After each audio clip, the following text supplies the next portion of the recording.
Salve, salve rapaziada, Ferrer na área, saca só. Mais um anime pra vocês da temporada de abril, Kaiju 8 Go, como de costume, nome no primeiro comentário fixado, então acerta o like e se inscreve no canal pra não perder os próximos vídeos. Fiquem com o resumo aí, valeu! Nos tempos atuais, o mundo é assombrado por monstros chamados Kaijus. Vemos então a grande cidade de Yokohama, que é protegida pela Força de Defesa do Japão. E assim que um soldado recebe a ordem de prosseguir com sua missão, um Kaiju gigantesco surge debaixo d'água atacando uma ponte. O impacto cria uma onda que atinge a calçada e no mesmo instante solta um alerta de emergência de Kaiju. Então todos os cidadãos são evacuados até um bunker subterrâneo, conforme o monstro enorme se locomove de Atobashi para Yamashita. Neste momento, é comunicado às unidades mobilizadas da Força de Defesa que o tamanho estimado do Kaiju é de 60 metros e seu grau de poder é 3.5. A inteligência informa que nada foi detectado nos sensores térmicos em um raio de 3 km,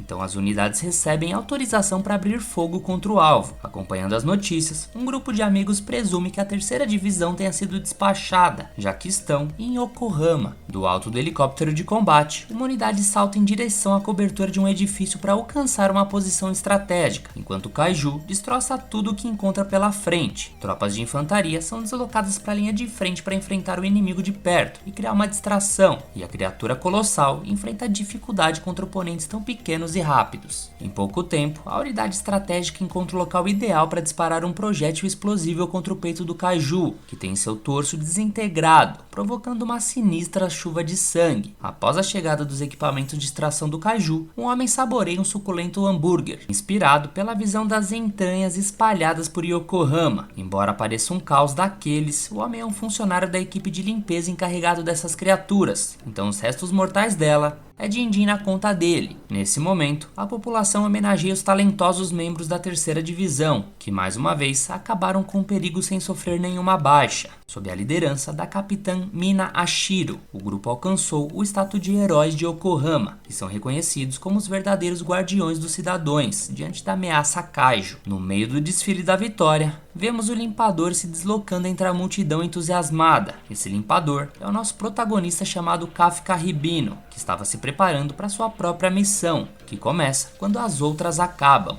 Já com a mão na massa, além de limpar, coletar amostras dos corpos dos Kaijus também é responsabilidade da sua equipe, e é por isso que Kafka requisita uma motosserra de calor para cortar a gordura presa à mandíbula da criatura. De repente, um dos órgãos do Kaiju explode e provoca um acidente de trabalho, resultando em uma grave queimadura na perna de um dos faxineiros. Kafka sabe que sempre que a terceira equipe entra em ação, eles abandonam o Kaiju de qualquer jeito para trás, o que torna difícil diferenciar os órgãos que podem ser perigosos. Contudo, não é apenas essa questão a se considerar, dado que a equipe de higienização recebeu instruções para concluir o serviço até o final de semana, mesmo com um monstro de 60 metros sujando a cidade por quilômetros ao redor. Para piorar, nosso protagonista é designado para a limpeza do intestino, devido à ausência de um funcionário. E cá entre nós, que essa não é a parte mais bacana do corpo para fatiar, tendo em vista o que fica guardado nessa região corporal. E segundo o que os próprios funcionários falam, o faxineiro que trampa no intestino frequentemente passa um longo tempo sem conseguir comer, já que basicamente você vai mexer em uma máquina de churros. Ao retornar para casa, nosso prota está acabado após o expediente, e para complicar ainda mais, ele ainda consegue sentir o odor das fezes do animal queimando sua napa. Por isso ele até assou o nariz como se tentasse expulsar o cheiro à força. Na televisão, destacavam a atuação heróica da terceira equipe da Força de Defesa e sua jovem líder, Mina Ashiro, que além de ter alcançado o posto de capitão aos 27 anos, possui em seu histórico centenas de Kaiju eliminados. Assistindo a reportagem, Kafka se lembra de quando prometia junto à garota que eles iriam eliminar os Kaijus juntos. Porém hoje em dia, ambos estão em situações totalmente diferentes, e desligando a TV, ele começa a refletir e se questionar como chegou nesse ponto, e pensar sobre sua atual condição de vida faz o rapaz perder a cabeça. Mas no final das contas, ele é grato por realizar um serviço importante para a sociedade, que proporcionou a ele um kitnet onde morar, pois para ele isso é suficiente. Entretanto, enquanto se dirigia ao trabalho no dia seguinte, Kafka não conseguia parar de pensar na reportagem do dia anterior, e ao chegar à sede do serviço, é apresentado a um novo funcionário da empresa, chamado Reno Ishikawa. O garoto começaria o estágio hoje, mas de acordo com Toko, ele só se interessa em ingressar na Força de Defesa assim que tiver a oportunidade. Toko comenta com o novato que Kafka também tinha essa vontade, mas até hoje é o destaque na limpeza de Yokohama. Levando a sério essa provocação, Ishikawa pergunta por que Kafka abandonou o sonho, e embora esse assunto traga mágoas para ele, Kafka esconde sua decepção ao dizer que se esforçou ao máximo, mas ao crescer, percebe-se que nem todos os sonhos se realizam. No entanto, Ishikawa prefere resistir a desistir dessa ambição. Por isso, desistir para ele não é uma opção. Com isso, ele se retira para vestir o uniforme de trabalho, e Kafka não gosta de ter encontrado um jovem com a mesma ambição que ele tinha, mas com uma paixão que há muito tempo se apagou para ele. Durante o expediente, a equipe de Mike ficou responsável pela limpeza dos ossos, enquanto o time do Yoshimura deve começar a cortar as pernas do Kaiju.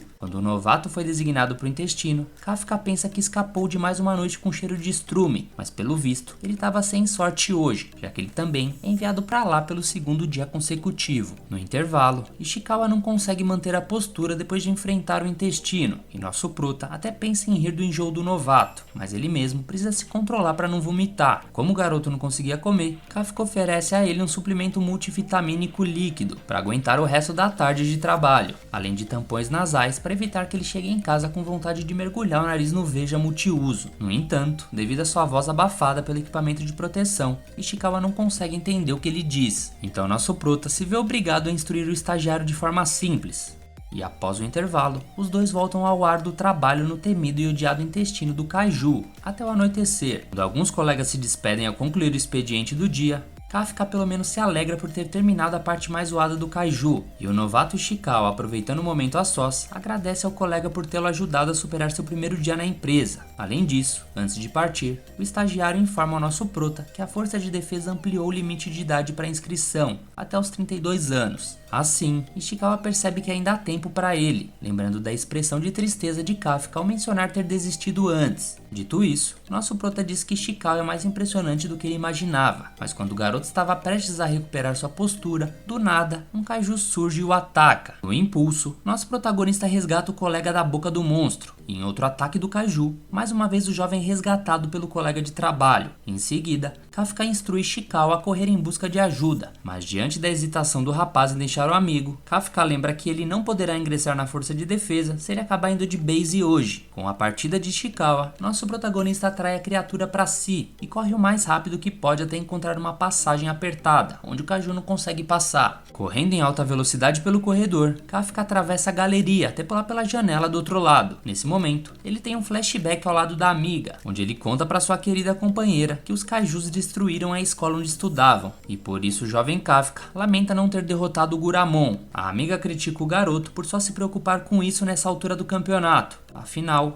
a Miko, seu gatinho, morreu nas mãos daquele monstro. Assim, os dois falam ao mesmo tempo que vão entrar para a força de defesa, e Kafka desafia a amiga para ver quem será o oficial mais descolado primeiro, para depois ambos lutarem juntos contra os Kaijus. De volta ao presente, nosso prota se encontrava sozinho diante do Kaiju, e ao encontrar uma barra de ferro no chão, ele tenta enfrentar um monstro, alimentado por sua frustração por não estar na força de defesa, mas a força e velocidade do inimigo são esmagadoras, então logo o rapaz é lançado pelos ares enquanto se questionava mais uma vez como foi parar ali. Sem piedade, o Kaiju pisa sobre ele e se prepara para fazer sua refeição, já que ele não podia fazer mais nada. Mas nesse momento, Ichikawa aparece e consegue acertá-lo com uma placa de trânsito, ao mesmo tempo em que avisa ter chamado reforços. Nosso prota reclama da decisão do garoto de voltar, mas Ishikawa não se veria como um membro digno da força de defesa se simplesmente abandonasse o amigo para ir de arrasta. E ao ouvir isso, Kafka se recorda de quando foi reprovado no teste para ingressar na equipe anti-Kaiju, e agora lá estava ele, debilitado ao ponto de deixar seu amigo lutando sozinho contra um monstro desse tamanho. Caindo na real, Kafka reconhece que não é capaz de proteger seu colega de trabalho, assim como nem sequer salvou o gatinho de sua amiga. Ainda assim, há alguém capaz de realizar isso, e na companhia de um tigre branco e de uma arma, Mina Ashiro adiciona mais um Kaiju na conta do Papa, e ainda ordena para alguns subordinados iniciarem a operação de resgate, enquanto ela pessoalmente vai verificar a presença de outros Yojus ao redor. Já no hospital, nosso prota reflete sobre como sua antiga amiga acabou com aquele monstro tão rápido, e percebe que que tá muito pra trás no desafio que fizeram quando criança. Ishikawa dá um susto no nosso protagonista e comenta que não estaria vivo se não fosse por ele. Por isso ele elogia Kafka, dizendo que ele também é um cara legal. Assim que ouve o elogio, o homem tem um flashback de volta para quando fez uma aposta com a amiga sobre quem seria o oficial mais descolado antes. E Ishikawa sugere novamente que Kafka deveria entrar na força de defesa, e dessa vez, nosso prota aceita o fato que não adianta fingir para si mesmo que deixou esse objetivo para trás. Ele reconhece que desistir faz parte da vida, mas mentir pra si mesmo é a pior coisa que alguém pode fazer, então ele garante se dar outra chance. Só que eis que de repente, um pequeno kaiju voador que estava só espionando ele, afirma ter encontrado seu alvo, e em seguida entra na boca do homem, causando uma reação aterrorizante que afeta todo o seu corpo. Ishikawa vai verificar o que estava acontecendo, e ao abrir a cortina que o separa, Kafka assume uma forma monstruosa. Ao se ver refletido na janela, o rapaz entra em pânico junto com um amigo, enquanto um tiozinho que atravessava o corredor testemunha a cena e saca seu celular para denunciar a presença de outro kaiju. Vendo um flashback da infância de Kafka, Mina mostra sua confiança de sempre ao jurar protegê-lo quando ele estiver com medo, ao mesmo tempo em que brinca com o garoto por temer alguma coisa. Ele pede a garota para não contar a ninguém. Em seguida ela agradece a Kafka porque sabe que juntos os dois são imbatíveis.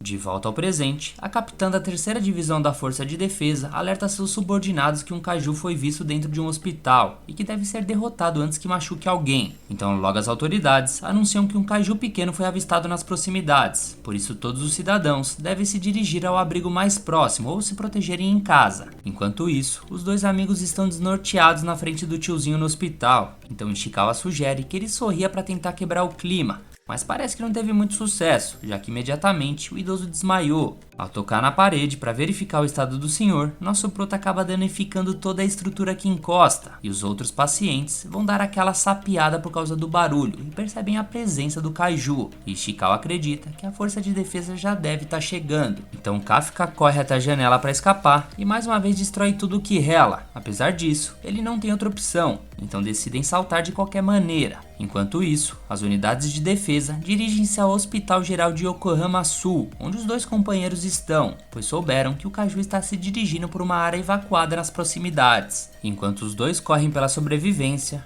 Ishikawa se pergunta como que seu amigo do nada se transformou em um kaiju, por isso pergunta ao protagonista se ele realmente é o Kafka, mas o kaiju assumiu uma forma tão bizarra que nem ele mesmo sabe quem é mais. A língua do monstro come um urubu sem a ordem de Kafka, então tanto ele quanto Ishikawa percebem que a situação tá ficando azeda, além de extremamente aterrorizante. Eis que de repente, Kafka se transforma de volta, mas ele está desesperado para dar uma mijada e tem certeza que vai sair nas calças a qualquer momento. O amigo pede para ele segurar como uma pessoa normal, só que do nada, nosso prota começa a soltar toda a urina pelos mamilos, como se fosse um esquerdo cuspindo água pela boca. E isso abala emocionalmente o pobre protagonista, a ponto de ele pensar que ninguém vai querer se relacionar com ele. Mas Ishikawa lembra que existem coisas mais sérias para se preocupar no momento. Kafka então pergunta se ainda há chance dele ingressar na força de defesa, e Ishikawa nega com a cabeça várias vezes em poucos segundos, pois é mais provável que matem nosso protagonista do que permitirem que ele entre em qualquer base daquele exército. Com isso, Kafka começa a se lamentar com o que estava acontecendo com seu corpo, justo quando ele prometeu alcançar a Mino na força de defesa,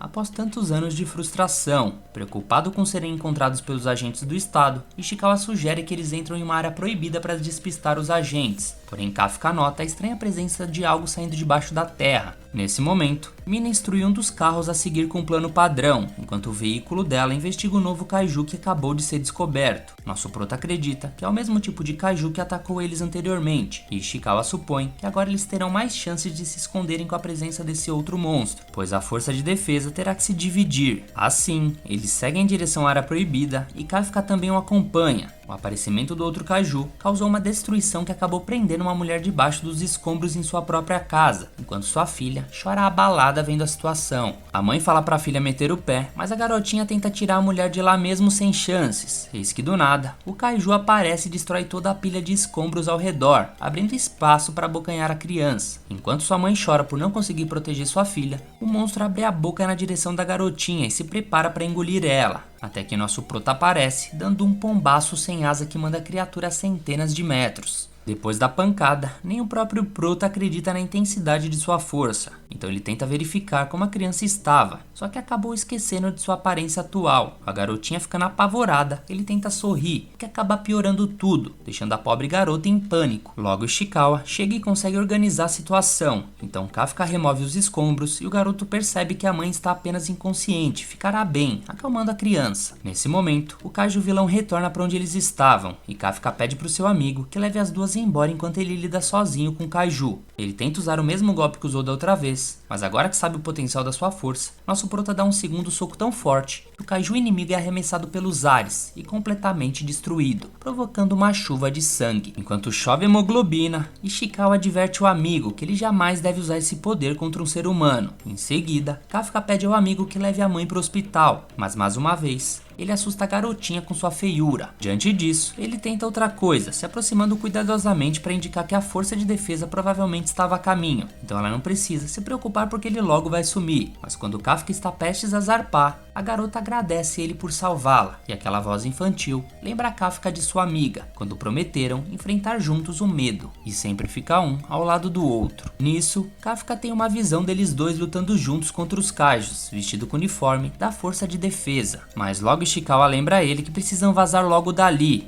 Nisso nosso prota volta à sua forma humana na parte de cima e promete que não vai desistir e que vai lutar ao lado de Mino, custe o que custar. Com a terceira divisão chegando ao local, Mino examina os destroços ao redor e pergunta o que teria acontecido ali. Se aproximando da sobrevivente para perguntar sobre o Kaiju que ela viu, a garota chora ao se lembrar da boca repugnante do monstro, quase a engolindo, mas Mino a tranquiliza ao garantir que vai eliminar todos esses monstros. Isso acalma a menina, mas logo ela pede para a capitã não machucar o Kaiju do bem, que salvou ela e sua mãe, deixando Mino sem entender nada. Um tempo depois do incidente, uma imagem do Kafka transformado em Kaiju já estava em todos os noticiários. Enquanto isso, os colegas de limpeza do Prota discutiam se a criatura ainda estava viva ou não. Ishikawa chega neste momento e mantém a calma diante da gravidade da situação, especialmente porque Kafka foi o primeiro Kaiju da história a escapar da força de defesa, o que poderia gerar desespero em Yokohama. O chefe de limpeza entrega a Ishikawa um envelope que chegou para ele e para o Kafka, e todos os colegas de trabalho comentam que estavam na época dos testes da força de defesa, e todos os anos eles animavam o Kafka depois dele ser reprovado. Por alívio de Ishikawa, ele passou no teste e decide entregar pessoalmente o resultado para o Kafka, mas obviamente que antes disso ele deu uma espiada para ver se o prota realmente tinha passado. Os amigos da limpeza comentam que este é o último ano em que Kafka pode entrar na força, e todos gostariam muito que ele conseguisse. Ishikawa então vai até o prota e dá a notícia de que ele passou na primeira fase dos testes, mas como Kafka estava simplesmente almoçando transformado em Kaiju, Ishikawa dá um chute nele para lembrar de que ficar de bobeira com essa aparência assustadora na rua só vai trazer problemas. Nosso prota dá uma coçada no rosto para tentar voltar ao normal, mas deixa aparente sua dentadura de monstro. Ishikawa lembra que a cara esquisita dele está estampada em cada noticiário local e que ele não pode dar mole. Nisso Ishikawa se lembra que depois que tinham voltado para o hospital para meter o louco, falaram que os dois fugiram quando o Kaiju apareceu. Então logo Ishikawa entrega o envelope pro nosso prota, mas ele não parece ter ficado feliz. Na real, o Kafka é normalmente eliminado na segunda etapa, então não tem motivos para comemorar. Ishikawa pergunta como ele iria fazer o teste com esse novo corpo, mas Kafka garante que ninguém vai descobrir sua identidade. O rapaz recorda que a primeira etapa é apenas prova escrita, mas que a segunda conta com oficiais distribuídos por toda parte. No entanto, Kafka está convicto de que irá participar, afinal, dedicou grande parte da sua vida nisso, e este ano é o Last Dance. Ishikawa comenta que em algum momento eles serão adversários no teste, até que Kafka abre a tampa de sua garrafa na base da força, fazendo o garoto ficar pilhado quanto ao Kafka poder fazer a prova, mas nosso prota garante que nada dará errado, e ele com certeza irá se dar bem. Dito isso, Ishikawa sai de lá chateado, enquanto nosso prota tenta refletir tudo o que tem acontecido, e logo se transforma em humano para voltar ao batente. 10 dias se passam e o prédio Tóquio recebe a segunda etapa do exame da força de defesa. Chegando lá, Ishikawa fica impressionado ao ver pessoalmente a base Tashikawa, pois ele já havia visitado a base Kumagawa uma vez, mas essa é consideravelmente maior. Kafka explica que eles compartilham essa área com a guarnição da força de defesa, e quando algo ocorre, ambas as bases trabalham em conjunto para enviar oficiais para o lado oeste de Tóquio. À medida que os candidatos vão chegando, Kafka se sente intimidado ao ver candidatos mais novos e aparentemente mais bem fisicamente do que ele, mas ele tenta controlar sua ansiedade, eis que do nada uma garota se refere ao Kafka chamando ele de tiozinho. Não entendendo nada, ele demora alguns segundos para entender que era com ele que ela estava falando. Quando percebe, ele faz questão de responder que ainda não é um velho, e sim está na flor da idade. Na verdade, ela apenas queria que Kafka tirasse seu carro do caminho, já que ela não estava conseguindo estacionar. Nosso prota fica puto com isso e responde que tem várias vagas vazias, mas a garota insiste em estacionar na vaga 55. Porque seu número da sorte de hoje era 5. Quando Kafka estava prestes a dar aquela educada nessa chupeta, a garota decide liberar a vaga ela mesma. Então ela ativa na sua roupa algum efeito desconhecido e ganha uma força sobrenatural para levantar o carro com apenas uma mão. Diante do espanto dos dois, a garota simplesmente arremessa a van do trampo dele como se fosse uma bola de basquete. E isso deixa o Kafka indignado, afinal aquele era o carro da empresa. Ishikawa pergunta à garota quem seria ela, e ela responde que é a candidata de número 2016, Kikoru Shinomiya, e seu passatempo é eliminar kaijus. Ishikawa reconhece o sobrenome da garota imediatamente, enquanto a mesma se aproxima do nosso prota e avisa que lhe fede a kaijus. E o episódio termina aqui, pessoal. Macetem o like e se inscrevem no canal, demorou? Deixa o feedback nos comentários e tamo junto. Um abraço, fui!